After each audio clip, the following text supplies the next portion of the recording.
Assalamualaikum warahmatullahi wabarakatuh. Saya akan memberikan edukasi tentang Andini, yaitu antisipasi dini, pencegahan dan penanganan pertama kejang demam pada anak.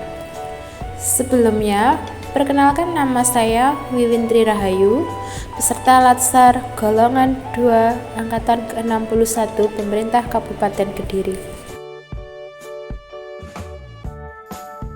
Yuk kita simak videonya ya. Yang pertama, pengertian dari kejang demam. Kejang demam adalah kejang pada anak yang dipicu oleh demam tinggi atau ketika suhu anak meningkat lebih dari 38 derajat Celcius. Penyebab kejang demam.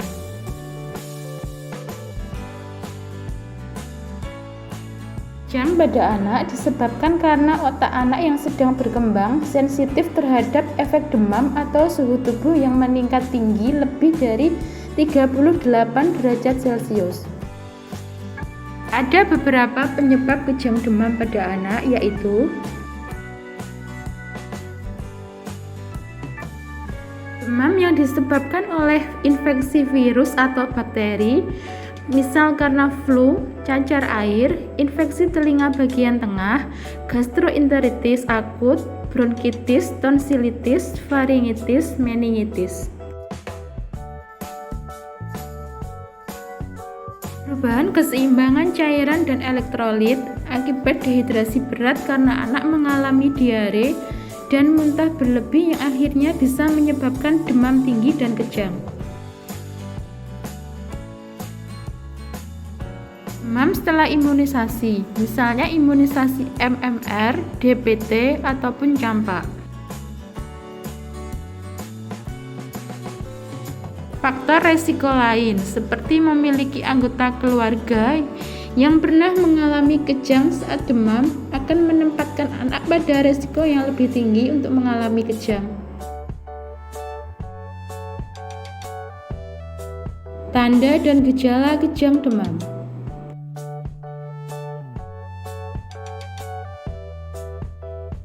Yang pertama yaitu demam dengan suhu tubuh lebih dari 38 derajat Celcius. Yang kedua, kehilangan kesadaran atau pingsan selama 30 detik sampai 5 menit. Yang ketiga, kedutan seluruh otot dan kaku selama 15 sampai 20 detik. Yang keempat, gemetar hebat atau menyentakkan tangan dan kaki biasanya berlangsung selama 1-2 menit. Yang kelima, menggigit pipi atau lidah. Yang keenam, gigi dan rahang yang menegang. Yang ketujuh, mata berputar hingga ke belakang kepala atau bergeser ke satu sisi. Yang kedelapan, tidak bisa bernafas atau sulit bernafas selama kejang. Kesembilan, kulit tampak kebiruan.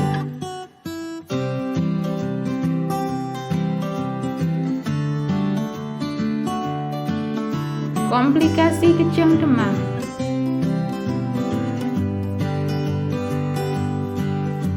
Yang pertama, cedera atau terjatuh.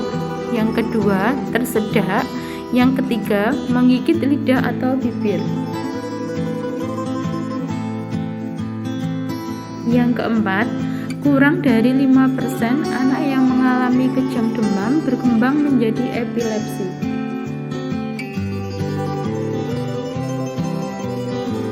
Kelima, kejang yang lama dan berulang bisa menyebabkan kerusakan otak, cacat intelektual, atau ketidakmampuan belajar. Yang keenam, bisa menyebabkan kematian jika tidak bisa bernafas atau sulit bernafas selama kejang tidak segera mendapat pertolongan.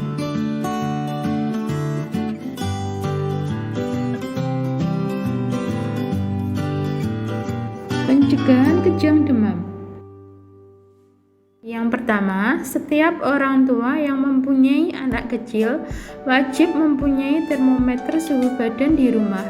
Tujuannya agar bisa memantau suhu badan anak ketika sakit. Suhu badan normal adalah antara 36,5 sampai 37,5 derajat Celcius. Jika suhu badan anak sudah lebih dari 37 derajat Celcius, hendaknya orang tua sudah mulai waspada.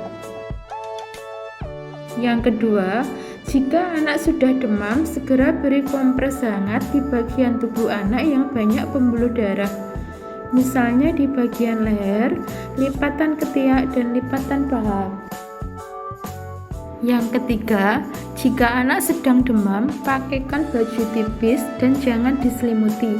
Jangan dipakaikan jaket ataupun kaos kaki, serta nyalakan AC jika ada, karena suhu ruangan dingin akan mempercepat proses evaporasi pada suhu badan anak. Yang keempat, beri anak banyak minum air putih untuk menjaga keseimbangan cairan dan elektrolit tubuh. Yang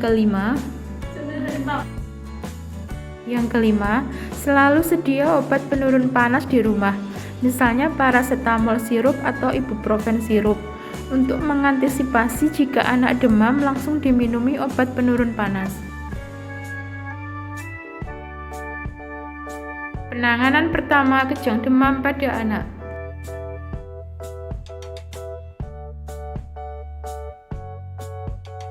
Yang pertama, tetap tenang dan tidak panik. Yang kedua, baringkan anak pada tempat yang aman dan datar, jauh dari benda-benda yang berbahaya. Yang ketiga, bila anak tidak sadarkan diri, baringkan anak dalam posisi miring. Bila ada muntah, bersihkan muntahan atau lendir di area mulut dan hidungnya. Yang keempat, longgarkan pakaian yang ketat terutama sekitar leher dan berikan kompres air hangat. Yang kelima, agar lidah anak tidak menekuk atau tergigit, berikan tong spatol dibungkus dengan kasa. Kalau tidak ada, bisa memakai sendok makan untuk menekan lidah. Yang keenam, cek pernapasan anak. Pastikan anak tetap bisa bernafas dengan lancar dan tidak ada yang menutupi jalan nafas. Yang ketujuh, jangan memberi anak minum atau memasukkan makanan apapun ke mulut anak saat masih kejang, termasuk obat-obatan agar tidak aspirasi atau kesedak. Yang kedelapan, tetap dampingi anak selama kejang dan sesudah kejang. Catat durasi kejang yang dialami anak. Yang kesembilan, segera bawa anak ke fasilitas kesehatan terdekat jika kejang belum segera hilang. Terima kasih sudah menyimak video edukasi dari saya. Semoga bermanfaat.